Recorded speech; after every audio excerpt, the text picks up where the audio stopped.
दक्षिण है न वाम है, जिनके अपने श्याम हैं, जिनके अपने राम हैं। जोरदार तालियों के साथ स्वागत करिए देश के सबसे लोकप्रिय कवियों में से एक, जिनकी हस्ती है खास। टीवी 9 के स्टूडियो में 5 संपादकों का सामना करने आ रहे हैं डॉक्टर कुमार विश्वास। तालियां। साथ रहो तो सबसे बेहतर, मौन रहो आभारी है। सत्ता की कविता से केवल इतनी रिश्तेदारी है। सारी दुविधा प्रतिशत पर है, सच कितना बोला जाए। गूंगे सिखा रहे हैं हमको, मुंह कितना खोला जाए। डॉक्टर साहब, हिंदी के प्रोफेसर, श्रृंगार रस के कवि, आंदोलनकारी, राजनेता, अब राम कथा वाचक भी। आखिर कौन है कुमार विश्वास? कुमार विश्वास अपनी खुद की पहचान कैसे देखते हैं? देखिए, किसी व्यक्ति की अगर पहचान तय हो गई कि मैं कौन हूं और मुझे क्या करना है, तो इसका मतलब वो अब उपलब्ध हो गया, उसकी यात्रा विराम हो गई। क्या बात। तो एक अच्छे मनुष्य का जीवन, दिनकर जी की पंक्ति है, बड़ी वह रूह जो रोए बिना तन से निकलती है, बड़ा वह आदमी जो जिंदगी भर काम करता है। तो मेरे पिताजी 86 वर्ष की आयु में रोज 1 पेज 2 पेज का लेख लिखते हैं। तो जब उन्हें विराम नहीं है अभी, तो मेरा विराम लेना अपराध की श्रेणी में आ जाएगा। मैं आपसे ये जानना चाहूंगा, लोग पूछते हैं कि कुमार विश्वास जी ने सब कुछ तो कर लिया है, अब अगला पड़ाव क्या है? नहीं, ये गलत बात है। सब कुछ कर लिया आपका। पहली बात तो पड़ाव सुनिश्चित करके चलने वाले यात्रियों की जो यात्रा होती है वो निश्चित होती है। मुझे यहाँ से वहां तक जाना है, यानी कि इससे आगे उनके जाने की संभावना समाप्त हो गई है। हद तजे सो मानवा बेहद तजे सो साध, हद बेहद दोनों तजे तिनका मता आगाज, जो कबीर कहते हैं। तो अपनी तो यात्रा तय ही नहीं है। अंदर से हिलो रही कि भाई ये इंजीनियरिंग का सवाल नहीं सॉल्व करना, कविता लिखनी है, कविता लग गए। फिर आया नहीं हिंदी पढ़ा, नहीं हिंदी में लग गए। फिर अचानक 2010-11 में एक माहौल बना जिसके शिकार सामने भी और यहाँ भी है। तो लगा कि नहीं देश बदलेगा, देश बदलेगा, चलो उठाओ नौकरी में इस्तीफा दे दो। 17 साल की नौकरी थी, 2 वर्ष बाद पेंशनेबल होने जा रही थी। आदमी जीवन भर सपना देखता है कि यार मैं प्रोफेसर रिटायर हो जाऊं। 1 सेकंड के 100 में इससे मैं छोड़ दी, कूद गए, पता नहीं था आगे पलेंगे कैसे, क्या होगा। फिर वो प्रयोग राजनीति में बदला, उसमें भी कूद गए। फिर वो राजनीति में थोड़ी सी ऐसी चीजें पैदा हुई जो मेरे मन के मानस के अनुकूल नहीं थी, अब मैं उनके मन मानस के अनुकूल नहीं था। तो दोनों ने, हमने एक दूसरे से नमस्ते कर दी। फिर राम पर अचानक, भगवान पर पिछले 5-6 साल पहले कभी बोला था, उसकी फ्रीक्वेंसी बढ़ गई, लोगों ने बुलाना शुरू कर दिया तो गाना शुरू कर दिया। अब किसी ने श्याम पर बोला है तो श्याम पे चले जाएंगे। बाकी धर्मों पे इसलिए नहीं बोलता हूं कि आजकल बड़ा संवेदनशील माहौल है। अपने धर्म में तो यह कुछ बोल दो और उसके बाद कोई बोले तो बोल दो कि भाई तेरा ही थोड़ी है, मेरा भी तो धर्म है, राम मेरे भी तो है, दूसरे में तो ऐसा नहीं बोल सकते। तो इस यात्रा का पड़ाव तो कुछ है नहीं, जैसे भगवान ले जा रहा है, जाही विधि राखे राम ताही विधि रही है।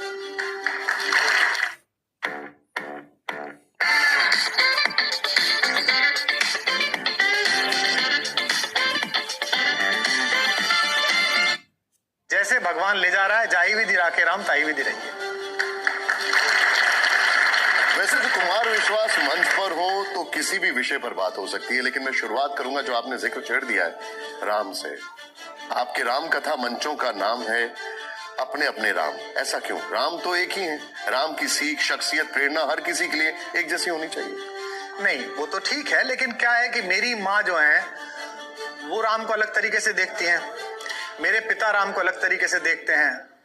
भरत के यश का वर्णन करते समय भरद्वाज ऋषि भरत से कहते हैं, नव विधु विमल तात यश तोरा। सब ऐसे आपने विद्वान संपादक गण बुलाए जिन्हें पढ़ के देख के मेरी चिंतना का बचपन संवरा है। तो और उसके नीचे कहते हैं कि रघुबर किंकर कुमुद चकोरा। तो मैं अभी पीछे एक दिन मानस पलट रहा था तो मुझे बड़ा इस पे बड़ा आश्चर्य सा हुआ कि गोस्वामी जी ने 2 अलग अलग चीजें क्यों प्रयोग की, कि चकोर भी कहा और कुमुद भी कहा और एक ही राम के लिए कहा। भरद्वाज कह रहे हैं कि भाई हे भरत, तुम्हारा जो यश है ये नवीन चंद्रमा के समान है और तुमसे प्रेम कौन करते हैं? राम से प्रेम करने वाले लोगों के लिए तुम जैसे कुमुद और चकोर प्रेम करते चंद्रमा से ऐसे हो, तो एक ही बोल सकते थे। तब मैंने ध्यान से उसकी व्याख्या सोची तो मेरे मन में ये समाधान आया कि गोस्वामी जी शायद ये कहना चाहते हैं कि राम दो हैं, एक राम राजा का बेटा जैसा कबीर कहते हैं, और एक राम जो घट में बैठा, जो अंदर बैठा हुआ है। तो जो कुमुद है वो जल में रहते हुए, कीचड़ में रहते हुए उससे बिल्कुल अलग रहता है, उसके पत्ते पर कीचड़ की एक बूंद नहीं होती। और चकोर जो है वो इसी पृथ्वी पे बैठा हुआ केवल प्रतीक्षा करता रहता है। तो एक सगुण भक्ति धारा वाले लोग हैं चकोर की तरह, जो मूर्ति की तरफ देखते रहते हैं। हाँ, राघवेंद्र सरकार क्या सुंदर आपका विग्रह है, जैसे देखो तो आंसू निकल आए। और एक होता है जिसके अंदर बैठा हुआ राम है, उसे बाहर देखने की जरूरत ही नहीं है, अंदर देखा, दिल में रहती है मेरे तस्वीरें यार, जब जरा गर्दन झुकाई देख ली। राम देखना है, हल्का सा मोड़े, देख लिया। तो दो व्याख्या हो गई कुमुद चकोर की। तो इसीलिए मैंने इसी दृष्टि से रखा कि सबके अपने अपने हैं। शमशी मीनाई के अपने हैं, इकबाल के अपने हैं, कुमार विश्वास के अपने हैं, बाबा तुलसी के अपने हैं, कम्बन के अपने हैं, वाल्मीकि के अपने हैं। गांधी के अपने राम थे, गांधी की हत्या करने वाले जो थे उनके अपने राम थे, बीजेपी के अपने राम हैं, कांग्रेस के अपने राम हैं, आम आदमी पार्टी के अपने राम हैं। राम का राजनीतिकरण हो चुका है। जय श्री राम चुनावी उद्घोष बन चुका है। ममता दीदी कहती हैं कि जय श्री राम नहीं जय सिया राम बोलो। जनता कंफ्यूज हो चुकी है। कुमार विश्वास जी इस कंफ्यूजन को कैसे दूर करेंगे? पहली बात तो क्या कि अगर राम सामाजिक जीवन में है, मैं जिस जगह रहता हूं, जो पश्चिमी उत्तर प्रदेश का हमारा हिस्सा है, मेरठ कमिश्नरी है, वो भाषाई तौर पर थोड़ी खुरदुरी जगह है। हम मेरठ के लोग जो हैं, हम लोग वो मन के बहुत अच्छे हैं, लेकिन हमने इतना संघर्ष झेला है। 1000 साल से जो झगड़ा हुआ हमारे दरवाजे ही हुआ। लोग समर वेकेशन मनाने आ गए, घोड़े पे बैठ के, खच्चर पे बैठ के। हमारा आदमी सोते में भी डंडा उठाता है। हमारा कहते थे ना कि लखनऊ में एक चौधरी साहब गए तो किसी लखनऊ के बहुत तहसीबदार आदमी ने कहा कि हुजूर चौधरी साहब मैं आपकी शान में गुस्ताखी करना चाहता हूँ। तो चौधरी साहब बोले करके देख। उनको लग रहा है कि कुछ गलत करना चाहते हैं, ऐसा नहीं है। तो हम लोगों की प्रतिक्रिया थोड़ी रफ हो गई, हम इस तरह की प्रतिक्रिया में आ गए। तो अगर हमारे जीवन में मेरठ कमिश्नरी जैसे जगह पर भी बच्चा जब पैदा होता है तो सबसे पहली बात उसके कान में उसकी बुआ राम बोलती है, और मनुष्य जब जा रहा होता है तब पूरा समूह उसके पीछे राम बोल रहा होता है। यानी कि पैदा होने से लेके मुक्ति के अंतिम मार्ग तक राम का नाम चलता है।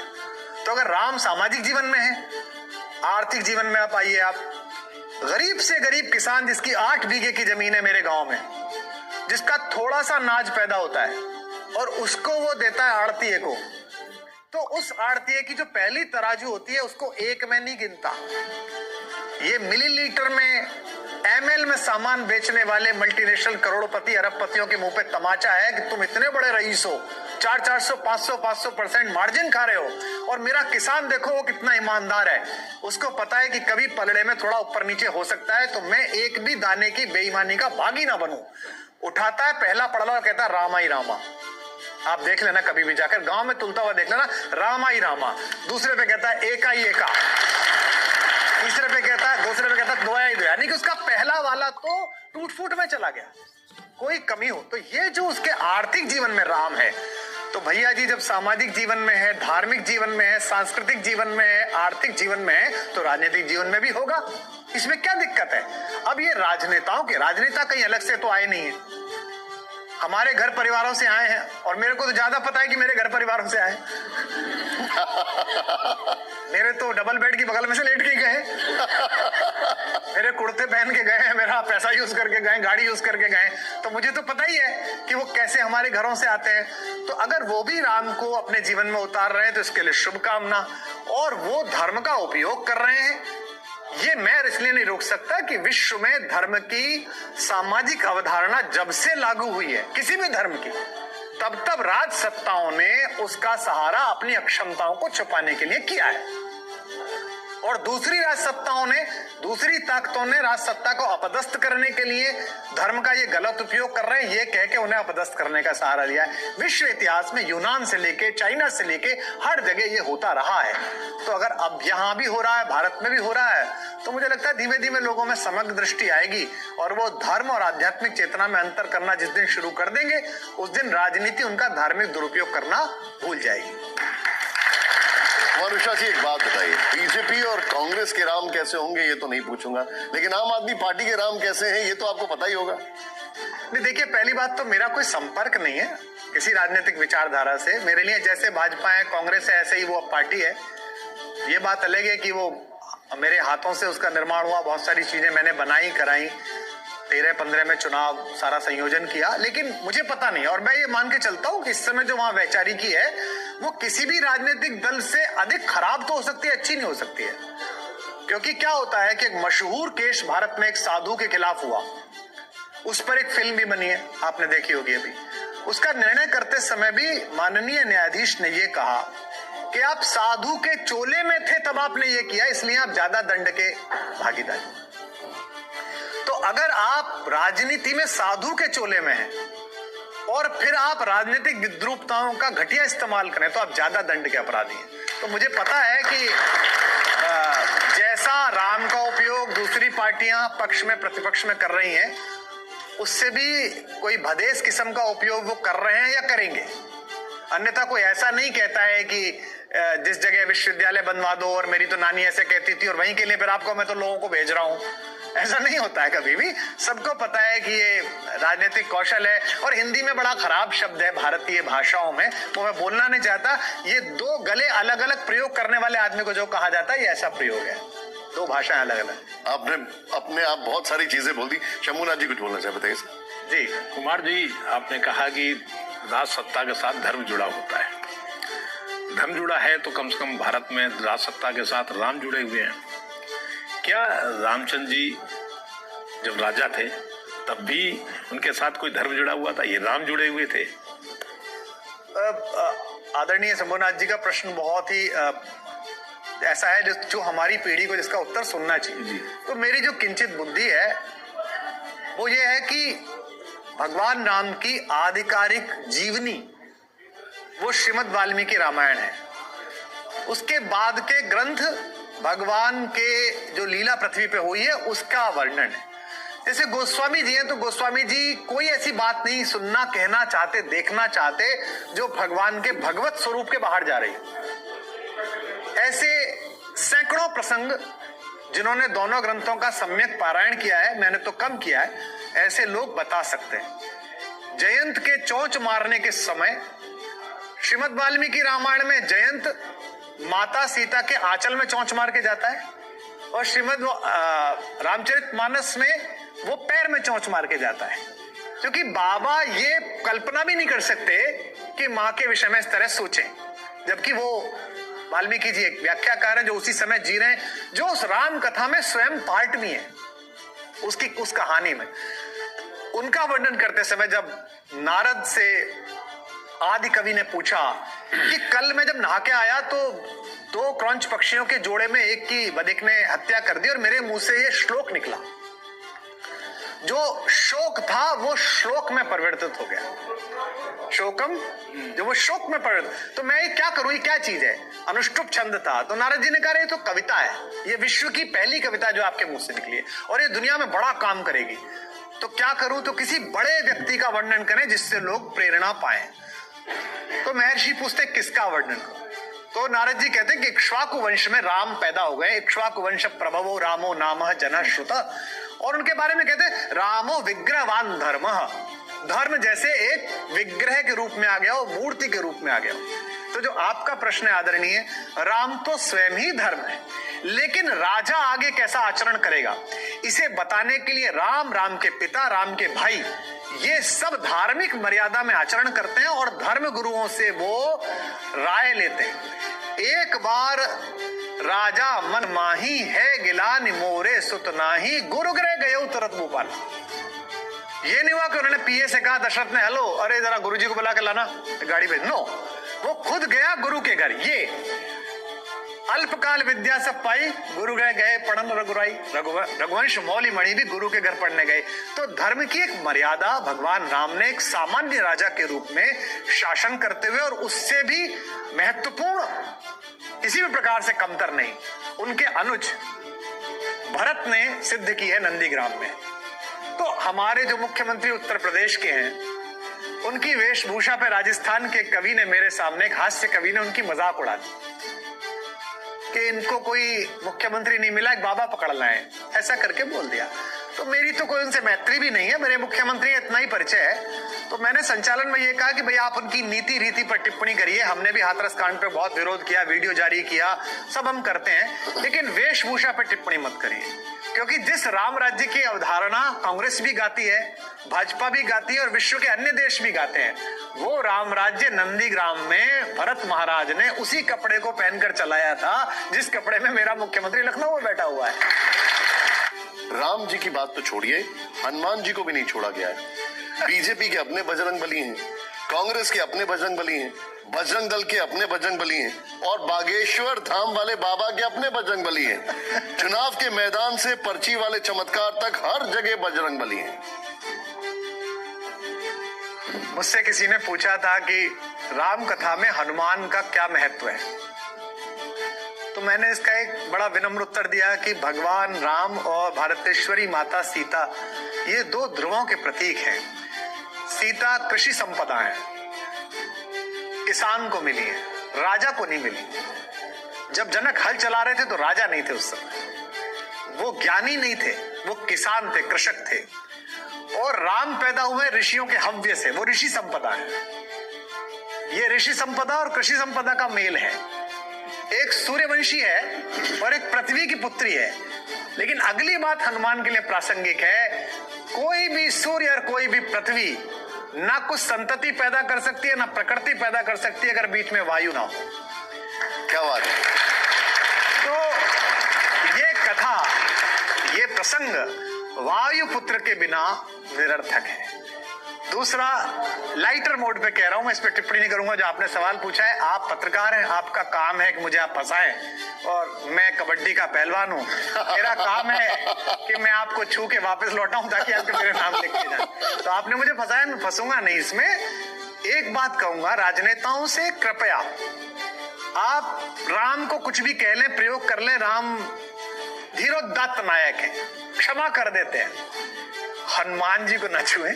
क्योंकि हनुमान जी को आपने जब जब छुआ तब आपको उन्होंने वहां पहुंचाया जहां से अब राम भी नहीं निकाल सकते, सिर्फ हनुमान जी निकाल सकते हैं आपको। क्या आपका इशारा कर्नाटक चुनाव की तरफ से? मैंने इशारे करने और इशारे देने छोड़ दिए हैं फिलहाल। मैं आपसे एक इशारे में पूछ लेता हूँ। कुछ दिन पहले किसी ने कहा कि बजरंग बली तो भगवान ही नहीं है, आपने वायु पुत्र कहा, बजरंग बली तो सिर्फ राम भक्त है, लोगों ने उन्हें भगवान बना दिया।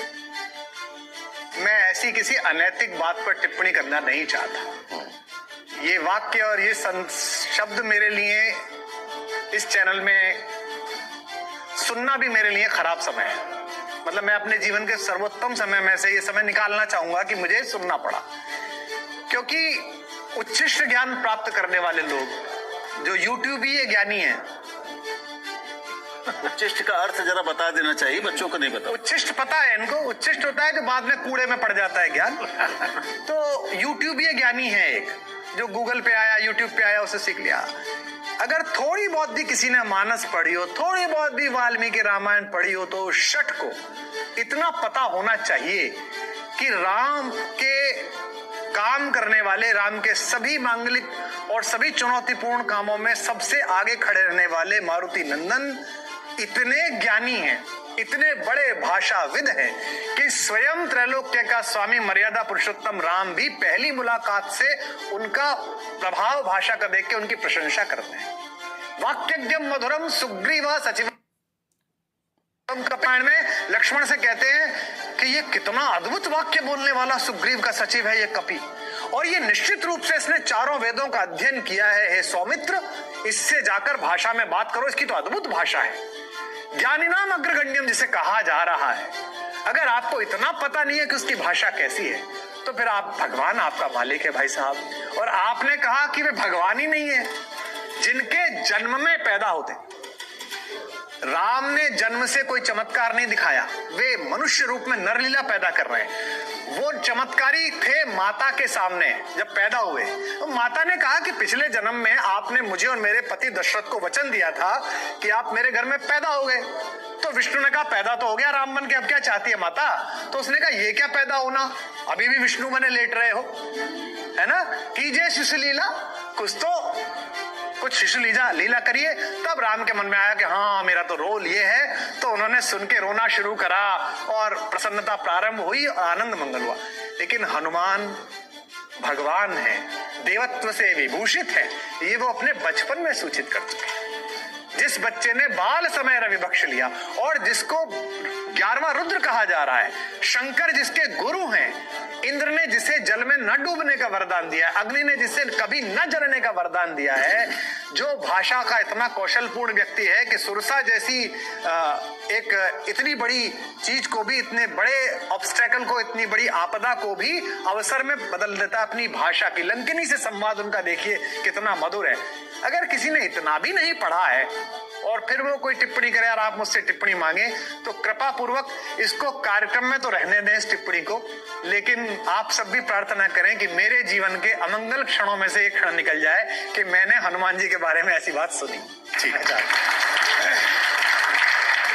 राम आस्था के विषय हैं। मैं मानता हूं कि तर्क के विषय नहीं है। कोई तर्क से समझा दे या कोई जरूरी नहीं है कि जिसने मानस पढ़ा हो वही राम को मानना होता है। इस तरह माना जाता है कि अब पॉलिटिशियंस जनता को धार्मिक रूप से दिग्भ्रमित करते हैं। मेरा ऐसा मानना है कि ऐसा नहीं है।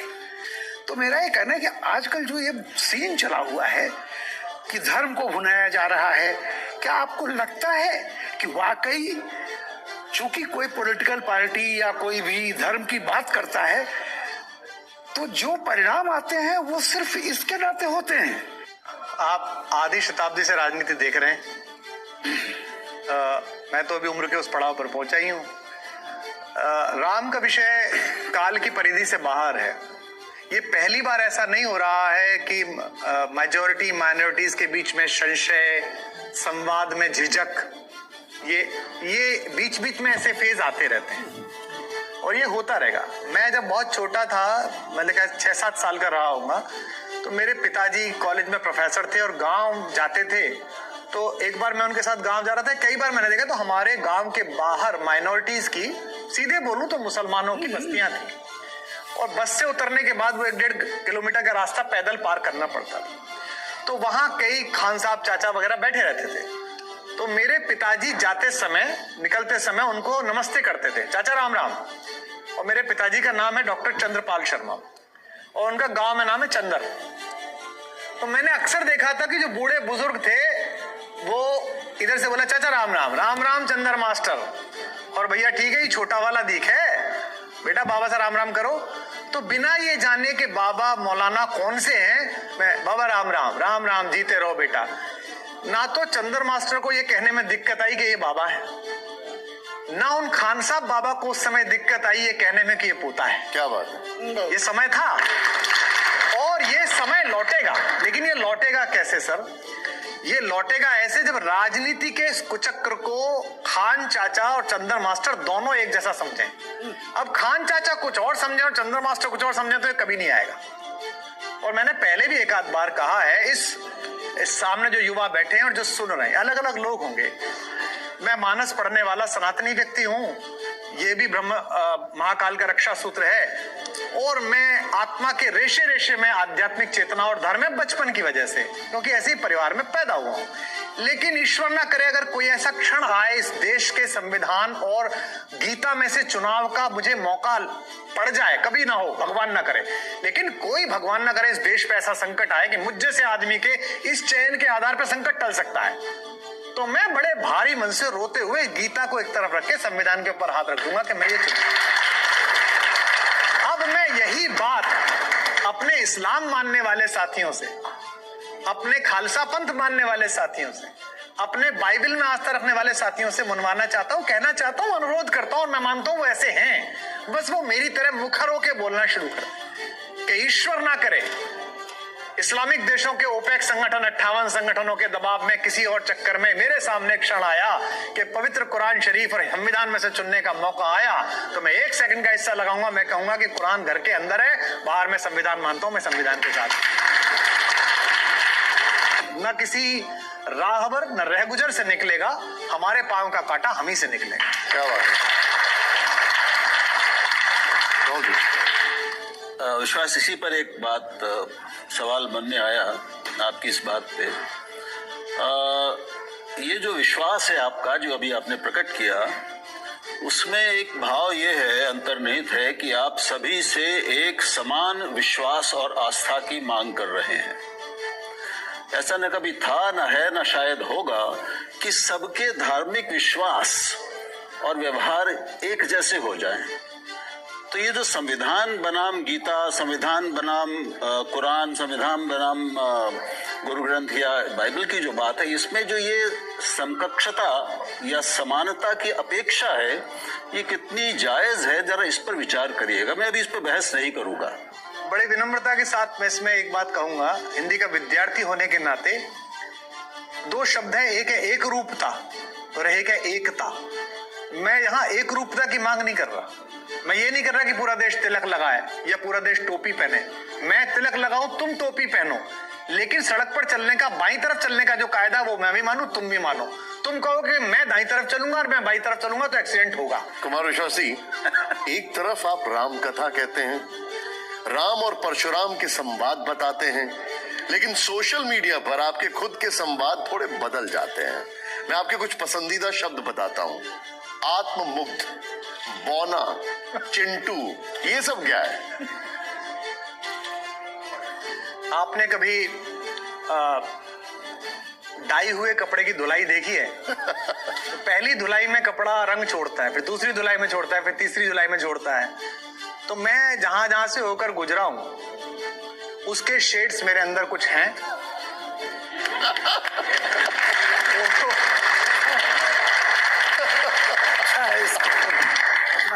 वो कई बार बाहर निकल जाते हैं। और मैं ये क्यों मानूं कि मैं एब्सोल्युटली सही हूं? मुझ में 50 कमियां हैं, 100 ही होंगी बल्कि, जिन पर मैं निरंतर काम कर रहा हूं और कुछ आयु से भी छूटती हैं। आप गंभीर होते हैं, आप बड़े होते हैं, आप माफ करना सीखते हैं, आप भूलना सीखते हैं, आप आगे चलते हैं, तो इसलिए हो जाती है। और जहां तक आपने शब्दों में, अभी भी ऐसा प्रतीत होता है, लगता है कि नील की कोठरी से आप निकले नहीं, तो अभी बहुत धुलाई में नील निकलने वाला है आगे भी, ऐसा लगता है कभी कभी।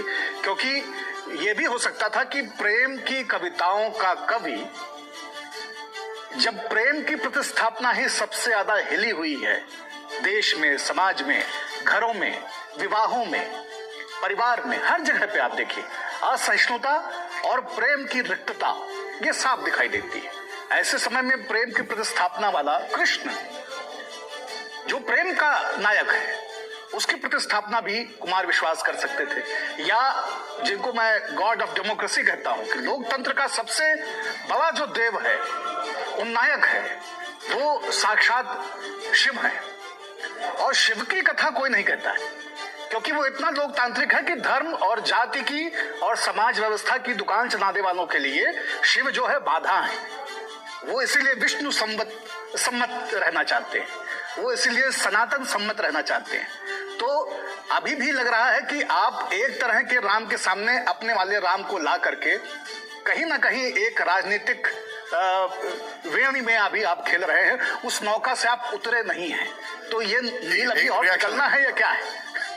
ये फैरिया का कपड़ा कब तक धुलेगा? नहीं, पहली बात तो ये है कि आपने कहा राजनीतिक, मेरा कोई राजनीतिक उद्देश्य इसलिए नहीं है कि मैं अगर कौशाम्बी में जाता हूं अपने राम बोलने, तो भारत के गृह मंत्री उस कार्यक्रम का उद्घाटन करने जाते हैं और मुख्यमंत्री उपस्थित होते हैं। मैं रायगढ़ जाता हूं तो 3 घंटे भूपेश बघेल बैठे हैं, सुन रहे हैं। जहां तक आपने कहा शिव तत्व की बात, ऐसा नहीं है कि मैं उन पे नहीं बोलना चाहता, अवसर उसका नहीं मिला है, जैसे कृष्ण का नहीं मिला है। अब मथुरा में कुछ लोगों ने कहा है कि हम अपने अपने श्याम कराएंगे, कलकत्ता में कुछ लोगों ने कहा है।